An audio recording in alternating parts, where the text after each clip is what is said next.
Ladies and gentlemen of the World Wide Web, how's it going? Hey, this video is visually not going to be, it's not going to have much work going into the visual uh, information that's presented on the screen. I'm going to keep the phone vertically positioned here because it just sort of works out better with a few of the things I want to show. But basically, this is just an update from a more of a warm weather type environment here in Texas coming to you, and related to, well, what I'm seeing in my area. Okay. Um, and what I'm seeing in my area in a few different, from a few different points of view. The weather over the last 10 days, it's been kind of warm, as you can see. I mean, compared to the rest of the country. You've got, this is April 19th. It's on the screen now. And you know, we had a high of 73 on that day. 81 was the high the following day. You know, we've been in the low 80s. There's a 88 degrees on the 22nd. Stayed up around the 80s most days. There's a high of 90 on April 25th. Saturday before, or Saturday a week ago. And you can kind of see that things have been in the 80s, generally speaking, in terms of the highs for the day. So, I'll show you some other stuff here. Okay. There's going to be points in time where I scroll through this pretty fast because this is a long web page with quite a bit of information detailed out, itemized out. Montgomery County, Harris County, the areas that are discussed from this news source and on this particular web page. These areas are basically all around me. So one might call these, I might call these my stomping grounds. Okay. This is Montgomery County. So you've got Conroe, Spring, the Woodlands, Magnolia, all these cities that kind of like, you know, mostly the suburbs kind of places, but yet very well developed suburbs, neighborhoods all throughout, businesses all over the place, on the street, you know, along the streets, and 4 and 6 lane byways going through these areas, stoplights everywhere. It's kind of turned into a traffic nightmare in a lot of places. It's that kind of area for those of you unfamiliar with it. So while we don't necessarily have a real high population density like a big city does, it's just a congested, busy, rural, suburban kind of developed. It's grown rapidly over the last decade or two. A lot of construction, roadway construction, stuff like that, because a lot of people have moved out into Montgomery County and these surrounding areas. That gives you an idea of what sort of area I'm talking about here, but this is just a COVID-19 update from one of the local news sources, and talking specifically about Montgomery County, Texas here. There's been 634 positive cases. So we haven't been hit real hard, you know, in this part of the state, or this part of the country. We haven't been hit real hard. Matter of fact, things seem to kind of creep along at a pretty slow pace as all this took place. And I believe we have a case fatality rate of somewhere around 2.7, 2.8%. So compared to a lot of areas, we've been pretty fortunate. But there's some things that I've observed along the way as this has gone on. You know, when you're not in one of the hardest hit areas and you don't have cases soaring through the roof like some of the big metropolitan areas where the population density is so much higher, there does tend to be a little bit of a complacency. And I guess I'll talk a little bit about that complacency here in a minute. But this is interesting. I don't know if many of you have these sort of breakdowns or itemizations in your area, in your county, and surrounding cities and things like that. But this is fairly specific information that's is kind of interesting. So each of the 634 positive cases are listed out here, starting with March 10th. There you see it, male, 40 to 49 years of age.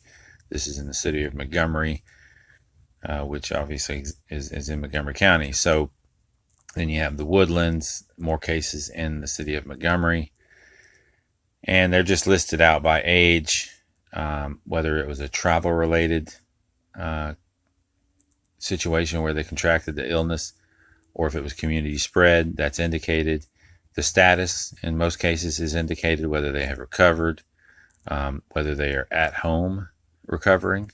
That's one of the other things you'll see indicated here, whether they have deceased, and whether they're in the hospital. That's also another thing that's indicated here. So this is kind of interesting to review to get an idea of what's going on in a given county or community, if you will. So yeah, all 643 of them are listed here. So I'm going to scroll through these kind of quick because I'm not going to go back over all these cases, one by one by any means. But you can get an idea of the age ranges of people who have been affected, whether or not they were hospitalized. For example, down here, case number 21, a female, 60 to 69 years old, city of Conroe, contracted it through community spread, and was hospitalized, or may still be hospitalized because that's not been updated as recovered at this point in time. So it's a little hard to tell, but you get an idea, at least, in that instance, that particular individual did have to seek hospitalization, or get treated in the hospital. So some interesting information here that's not present on the various different charts that we commonly look at. So I'm going to scroll, so kind of hold your eyes because this is going to go kind of fast. And what I'm going to do is I'm just going to get down here to, say, the last 10, 15 days. Whoops, not right, flying right through it. And we'll look at a chart or two as well here in a minute. But it's interesting information to review for some folks if you don't live in an area where temperatures are close to 80-degree highs every day right now. I'm almost done scrolling rapidly here, so bear with me. What did I want to do here? I wanted to go to about, I think, 420, 419, something like that. Because we are still seeing an increase in cases, okay? So one thing I'll point out here, I mentioned the warmer weather. Well, we have, just in terms of watching, people in my community make their rounds, so to speak. Things did slow down for a little bit when we were issued our lockdown orders. The roadways lightened up significantly for a couple weeks, it seemed like. And your store traffic was down as far as corner stores where you frequent. You go to your typical corner store, you see a certain size crowd. Well, that crowd was very light for a few weeks, and it has since picked back up big time, especially since our orders were lightened a week or so ago. And now the hustle and bustle is kind of back, as far as people running and gunning and zooming up and down the roadways and making their rounds. Places like Home Depot and Walmart and these sort of places throughout, they've been busy, pretty surprisingly busy actually throughout the entire time, but they're wide open again, sort of. You get that feeling that people are just, they're taking this time off of work to do a bunch of projects around the house or whatever, and they're in there buying all kind of stuff. So the in and out store traffic is pretty high. It did lighten up there for a while, but it's pretty high. But what you notice as the people make their rounds, I tend to be kind of observant about this, because when it comes to spreading this virus and or getting this virus, that's obviously sort of the big key point within it all. There's a lot of different talking points. You've got political debates and everything else going on, and people caught up in the news cycles and all this fun stuff. But realistically, it's about what people in a given community are doing to limit the spread, whether it be through their social distancing and or staying at home and or working from home, these kind of things, but also their daily practices and habits when they go in and out of stores. Are they, touching the checkout screen, and then reaching in their purse, grabbing their cell phone and or keys, and just transferring germs from one surface to the next, going out to their car, touching their door handle, climbing in, pawing all over their steering wheel, gear shifter, emergency brake, radio knobs. What are they doing with their hands? They're picking up this germ here. Are they, we've been told wash your hands a lot. Well, it's a little hard to wash your hands a lot when you're on the go in and out of these stores. So people use gloves. They get out of the store, they throw them off their hands before they touch the car. That's somebody whose head is somewhat in the game, if you will. They're paying attention. They're wearing a mask. They're paying attention. They're not trying to get the virus. They're not trying to give the virus. They're trying to stop the spread. So I've been watching the habits of other people a little bit. Go to the post office. I watched a lady the other day. You got an in and out and outdoor on the post office. They both have handles. You can go in the outdoor. It's got a handle on it. You grab it and pull it. Or you can push your way into the indoor. It opens inward. One lady really caught my attention because it just showed how she's not thinking at all about what she's touching. What she touches first, what she touches second. She's not thinking about any of it. She walks up, and instead of going through the door that she could push inward, and with her foot if she wanted to, which is what I do, because I'm not real big on just touching a public surface for the sake of touching it, But then I would be one that my head's probably a little bit more in the game, so to speak, in terms of stopping the spread.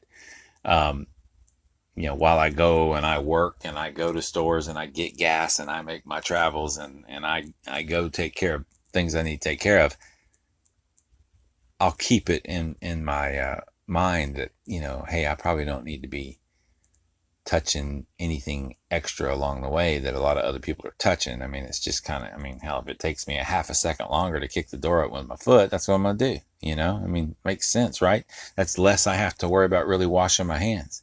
That's less I have to worry about making a mistake touching my face after I've touched some public surface that everybody in the damn town has touched. But people don't have their head in the game around here. I guess that's my point. And you can see it. You can watch it happen, and there's some people who are trying. But it's a difficult practice to implement. It's a difficult mindset to adopt and put into routine. So I've been seeing people, do their thing. Well, this lady walks up, grabs the exit door, the handle door, and pulls it open. Well, she then walks in, goes to her post office box, and grabs her mail and walks out, grabs the handle on the exit door, pushes it open. And I wouldn't expect the lady to be wearing a mask at this point. There's really not that many people around. But the surface contact she made in and out of the building there, knowing that a very high number of people come to this centralized location that is the post office and touch these surfaces, and then go out to her car, cell phone in hand the whole time, switches the cell phone over to the other hand, opens the car door, gets in, touches every surface in her car. These sort of practices are why we still have an increasing case count going on here in this county, even after a quote unquote lockdown, right? Which was marginally adhered to at best. But it's sort of the whose head's in the game, in terms of stopping the spread in a given community.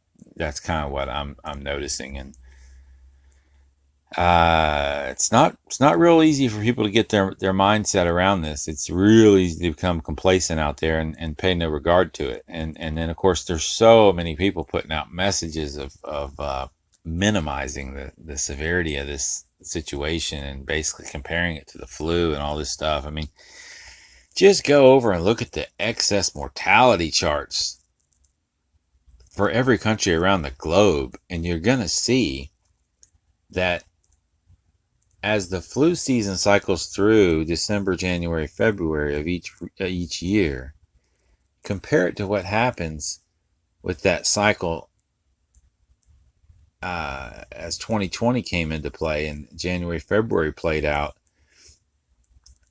You see the flu trend rise and fall. I'll put some illustrations in another video on this, I'm sure, at some point. And then late February, early March, you just see this mortality, excess mortality, take off. Straight north, straight to the moon. You can see it in the charts. Do a little Googling, you'll see it. I'm not going to spend any more time on that.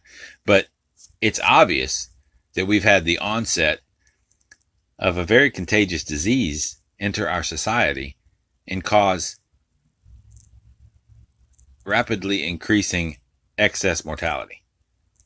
And you get, when you look at some of these charts, you get to compare it to all deaths. So it's just, there is no comparing this to the flu. I mean, that's been the dumbest talking point I've heard put out by other people in an effort to minimize the severity of this. It started with the president of the United States. He put that bullshit out first. I mean, hey, I wouldn't vote for either one of these presidents, to be honest with you, with these candidates. So, I'll pick on them just the same because I'm not a team jersey. I don't wear a fucking red jersey or a blue jersey. I'm sorry, to disappoint you. But the bottom line is, this is up to each and every citizen to stop the spread through their daily practices and habits. That's all there is to it. This is our battle. This is the people's battle. What the politicians say doesn't matter. It rarely does. But nonetheless, people get hung up on that and get all prideful and tripped out and all that shit. Somehow or another, we've made it this far in life with different presidents along the way that were from opposing parties, and it'll all work out anyway. So here's the itemization for Montgomery County, indicating which cities these particular positive cases were from and how they contracted the virus.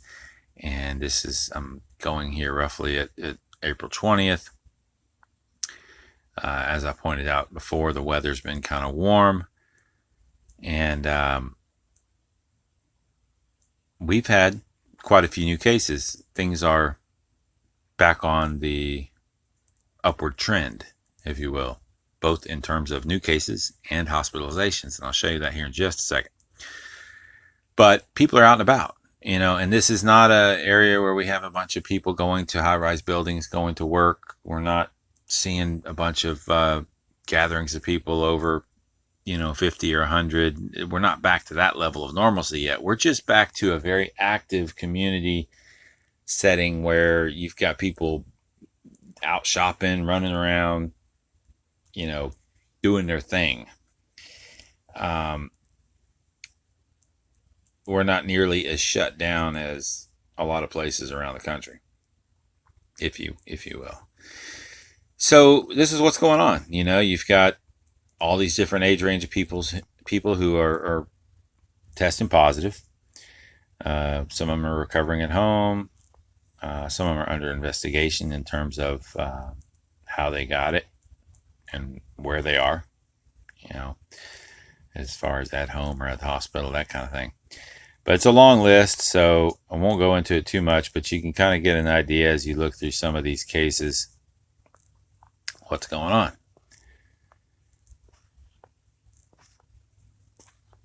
All right.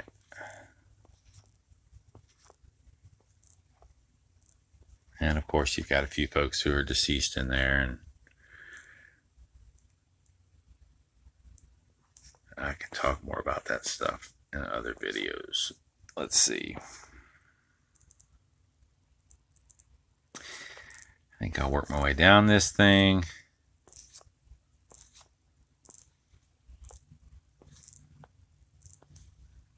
A lot of community spread. I guess that's the point. A lot of community spread going on. And still numbers on the rise. Okay. But compared to a lot of parts of the country that I've been seeing out there where things are seemingly very locked down,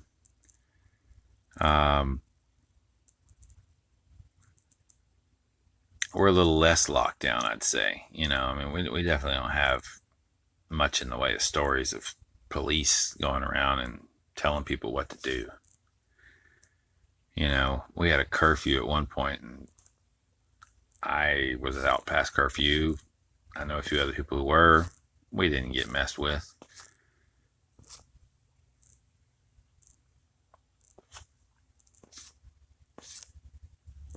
So it's been pretty lax.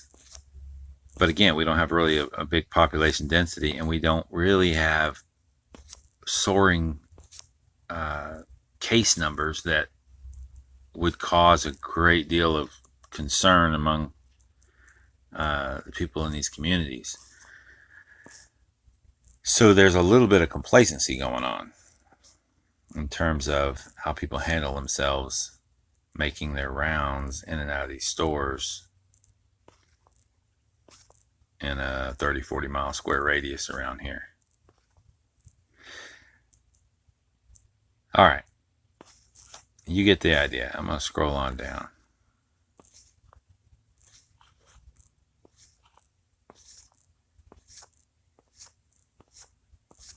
This video is just sort of intended to share some information and talk a little bit about the warm weather. But I will show you something else here as well. All right, so again, the visual illustrations here are pretty weak, but this is one of the reasons I left the phone in the horizontal position here. Hospitalizations over time in Montgomery County. This is obviously an upward trend you're seeing. This is total cases that are reflected on this particular chart. Haven't really lightened up, you know what I mean? But you'll notice down there in the purple, the hospitalized category, that had tapered off a bit and is now on the rise again. And now we've been under a non-essential business closure, you know, so we have quite a few places, a boatload of places that are not open. I mean, your restaurants are basically empty. Your drive-thrus are busy. You know, your Burger Kings, your McDonald's, your chicken place, your this, that, and the other. They're busy. So people are still hitting those places and passing off Happy Meal bags to one another and these sort of things, swiping credit cards left and right. All these opportunities for the spread to continue. And it is continuing. So I think it was a week or so ago we had our orders relaxed to an extent. The curfew was ended, and some other measures were lightened up a little bit. But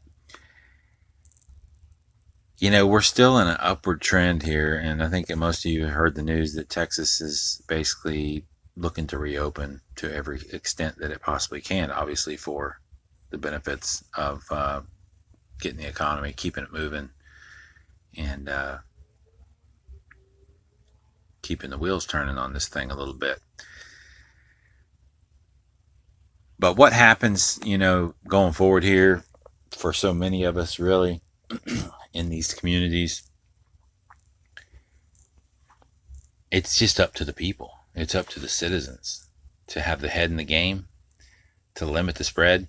You know, I talked about touching these different surfaces as people make their rounds, their travels, they're in and out of the store, all this kind of stuff. You know, having some Lysol wipes in the car, pretty damn convenient. You know, if you're going to go into a building, let's say it's a Walmart or whatever, you hop out. If you're going to be in there a while, you might want to take 2 wipes, keep them wadded up together so they stay wet the whole time you're in there. And when you touch surfaces, you wipe your hands with those wipes immediately. And you don't have to worry about when you come back out to your vehicle whether or not your hands are clean when you start touching all your own personal belongings, your own car handle, door handle, your steering wheel, all these kind of things. When you reach in your wallet to grab your pocket, reach in your pocket to grab your wallet, you have a clean hand going in there. You're not contaminating your wallet with a bunch of damn Corona. If you're in a position where you have to wait till you get home to wash your hands, well, the damage is done. You've already transferred crap into your car and onto the bags that you're carrying around. And it's like, are you really going to stop the spread? Or are you just going to wash your hands periodically? Try not to touch your face. Because it's not so much about whether you get it. It's about whether you give it. Because the more we give it, the more it gets to people who don't need it. And I'm not talking about people necessarily who are going to die from it, but maybe just simply people who are going to get very, very ill with it. Because people who get very, very ill with this tend to have lasting damages in their body after recovery. To this point, it's pretty well documented out there. So what we're doing in an effort to contribute to the health and well-being of our own communities has a lot less to do with whether we get it. What's it going to do to us? Are we scared? Is it going to kill us? No, it's not about that, man.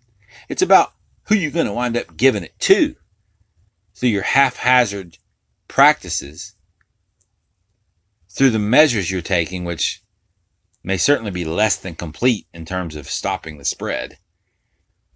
Is your head in the game? Because obviously the whole political shit show bullshit all over the damn airwaves is just, I guess it's entertainment for some people. But what are we doing as a society to really combat the virus? It's clearly present. It clearly kills a shitload of people compared to the flu. And it's clearly a disservice to minimize the severity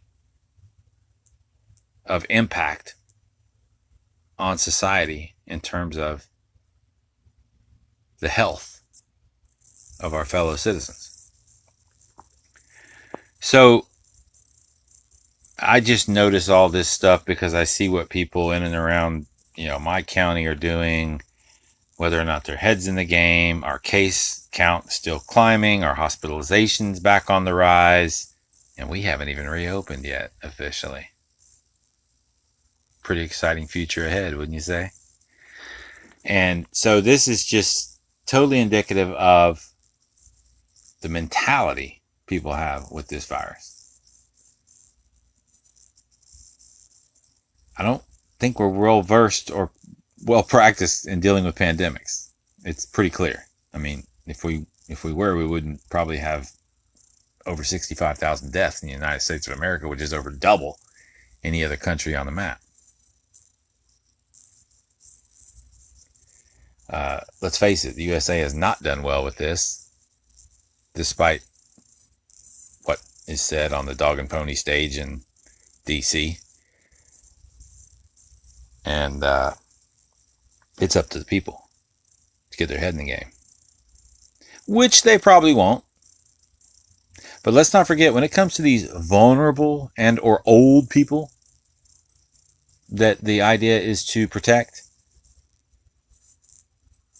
keep in mind that a lot of these vulnerable and or old people are out there working in these stores that we're going to. They don't have the luxury of staying home and isolating themselves. Some of these vulnerable and old people are essential workers. And given their life circumstances, they can't exactly just quit working.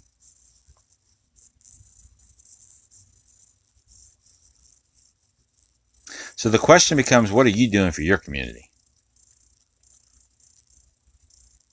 Oh, you're in one of these communities that doesn't have many cases, huh? Okay. Well, didn't have many cases today. But hell, there's quite a few communities that didn't have many cases a short time ago. Stuff makes its way around. Are you going to be a part of helping it make its way around? Are you going to get your head in the game and work towards ongoing cleanliness, ongoing prevention of transfer of germs from surfaces, viruses from surfaces, and protect the people in and around your community? And then, there's the mindset, well, people should protect themselves. Well, I guess so, huh? We should put it on the backs of the vulnerable who can't go home and hide, who have to be out there in circulation with the rest of us. We should put it on their backs to protect themselves, because we can't take any extra steps out of our precious day and time to prevent the spread of our own bullshit germs. All right. Well, y'all work together out there. I guess that's enough for me today. Have a good one.